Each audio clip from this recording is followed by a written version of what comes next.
ભરૂચના સાંસદ મનસુખ વસાવા કે જેમણે ફરી એક વખત ખાણ ખનીજ વિભાગ પર લગાવ્યા છે ગંભીર આરોપ.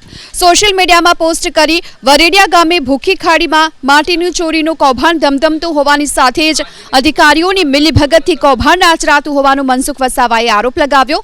આ સાથે પોતાની પોસ્ટમાં લખ્યું કે ખાણ ખનીજ વિભાગ, મામલતદાર કચેરી, પ્રાંત અધિકારી કચેરી, મધ્યમ સિંચાઈ યોજના કચેરી, વરેડિયા ગ્રામ પંચાયત અને કોન્ટ્રાક્ટરો ભૂખી ખાડીમાંથી માટી ચોરીનું કૌભાંડ ચલાવી રહ્યા છે.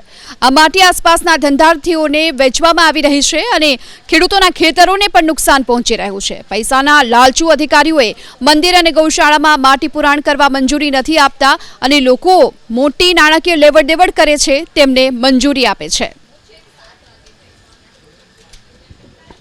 ખેડા જિલ્લાની કઠલાલ નગરપાલિકા કે જ્યાં કારોબારીના ચેરમેન જિગ્નેશ ભાવસારે પોલીસ વિભાગ પર ગંભીર આરોપ લગાવ્યા છે. કઠલાલમાં પોલીસ બુટલેગરોને છાવરતી હોવાનો જિગ્નેશ ભાવસારે આરોપ લગાવ્યો છે.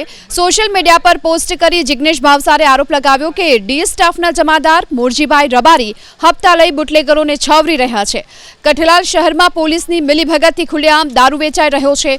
પોલીસની રહેમનજર હેઠળ કઠલાલમાં વિદેશી દારૂ અને દેશી દારૂની હાટડીઓ ધમધમી રહી છે. અને એટલું જ નહીં, આ અંગે જિગ્નેશ ભાવસારે ગૃહ રાજ્યમંત્રી હર્ષ સંઘવીને પણ રજૂઆત કરી. 6 મહિનાથી ગાંધીનગર સુધી રજૂઆત કર્યા છતાં કોઈ કાર્યવાહી ન થતા આખરે જિગ્નેશ ભાવસારે સોશિયલ મીડિયામાં પોસ્ટ કરી ગૃહ રાજ્યમંત્રીને આ અંગે રજૂઆત કરી છે.